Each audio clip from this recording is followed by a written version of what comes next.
Okay, everyone, welcome to this video on cumulative frequency diagrams.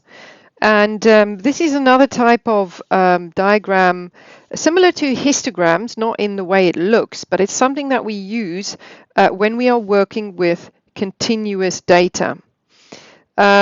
So cumulative, just to analyze what it actually means, the title of the graph or diagram, cumulative means the running total. So when we sketch this graph, we are actually plotting the cumulative frequency. So the running total of the frequency. That's what we are working out and then plotting on the graph, and then it becomes a beautiful smooth curve. So we're going to do this by plotting the upper boundary of the interval. And this will make more sense when we work through an example. So the upper boundary of the interval, that's what you need to note. And when we join the points, it has to be a smooth curve. Must be smooth. We're not going to, sometimes you see this, people plot the points, and what they then do is they draw a straight line with their ruler, straight line, straight line, straight line, etc. We can't have this because it's continuous data. It could be any value in between there and there. So we want to show the trend that it's a smooth, smooth curve that continues. So we draw this freehand curve in this manner. Okay, and if you don't in the exam, then they will deduct 1 mark for the fact that it's not a smooth curve. Okay, let's have a look at our first example. We're going to look at 2 different examples. So I've used this same example when doing histograms. The table below shows the results of a maths test for 35 year 10 students. So we're given our intervals, the score, we have our intervals here, 6 different intervals, and we have our frequency column. Now let's just go back to the 2 important things. Cumulative frequency is running total. So we are going to work out the cumulative frequency, therefore the running total of the frequency. We're going to, for each interval, we're going to add the total from the previous interval. So we need a third column here. We need the cumulative frequency, and you will notice that most often, most likely, you will be given it in a table below. And part A says complete this cumulative frequency table. So that means, okay, when we look at the interval 40 to 50, we have a frequency of 3. Okay, so we start with 3. Then between 50 and 60, we have a frequency of 5. But in this table, we now have between 40 to 60. From 40 to 60, we have obviously 3 plus 5. So my running total is now 8. From 40 to 75, well, I add on the 12 there. So 3 at 5 at 12 is what we get from 40 to 75, which gives me a total of 20. So hopefully you're starting to get the hang of it. Next time, 75 to 80, I'm adding on 10. So that means from 40 to 80, I have a total of 10 more, which gives me 30. I add on the 10. Next one, I add on the 3, so my total will be 33, and then I add on 2, so 35. And always look out, 35, you're often given the total frequency in the question.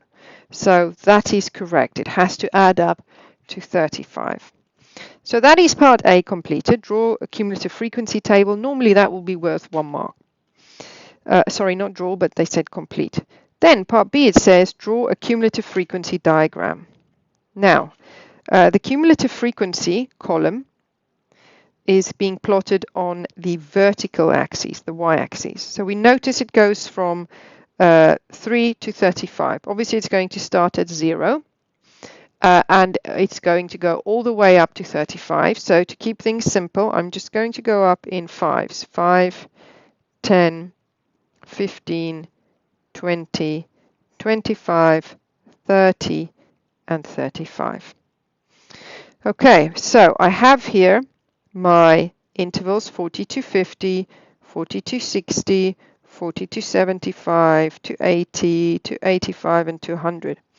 And what you should have noted and written down, we plot the cumulative frequency at the upper boundary of the interval. So the upper boundary, which is 50 for the first interval, 60, 75, 80, 85, and 100. Okay, so hopefully that makes sense. I'm going to plot my cumulative frequency of 3 here and at 50 here. So 50, and I'm going to zoom in. 3 is going to be there. So I'm going to plot or make a little mark there at 50 and at 3. That is the first point. The next point, the cumulative frequency, is at 8, and I'm plotting that above 60. So I have 60 here, and I'm going up to 8 there. Make a little mark. Then I have 20, and I'm plotting that above 75. I find 75 across, and I go up to 20. Next one is 30, which I'm plotting at 80. So I go along to 80 and up to 30. There we go. Then 33 is being plotted above 85.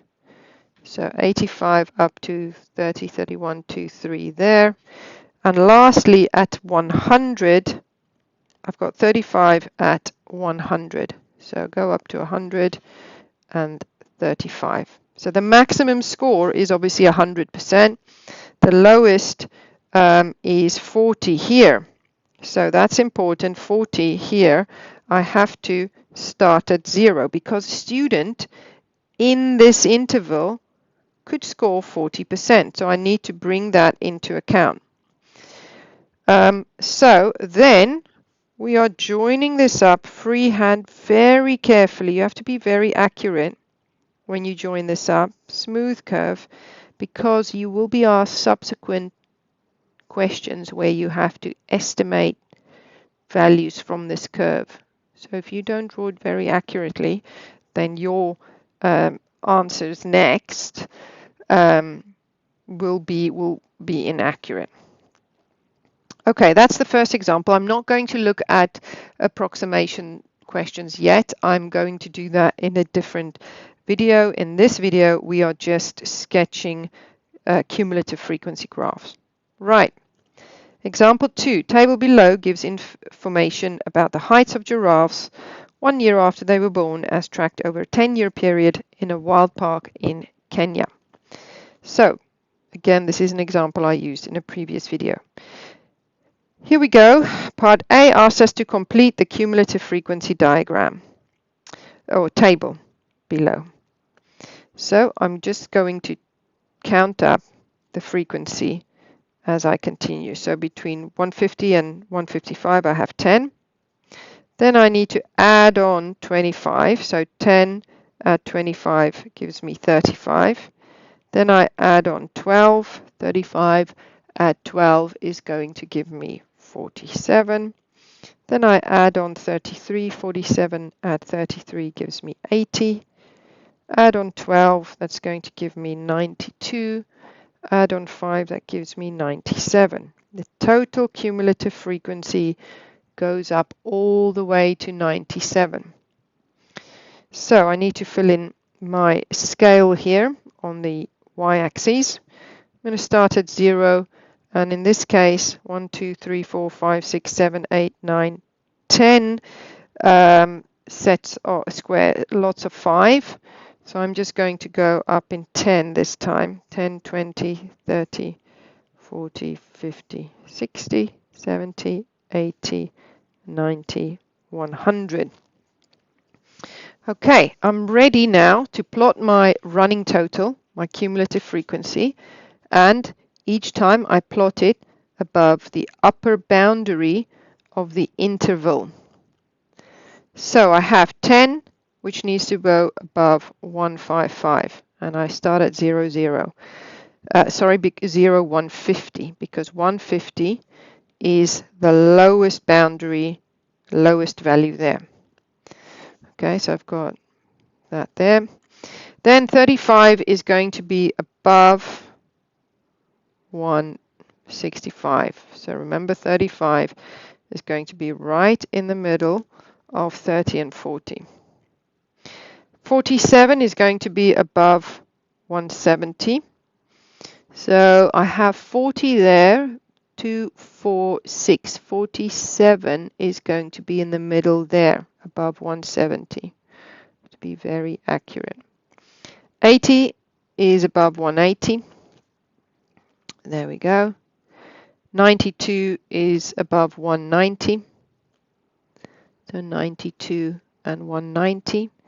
And then above 200, I get to 97. So there's my 200, and I go up to 90. Well, that's going to be 2, 4, 6, 8. So it's got to be there. Okay.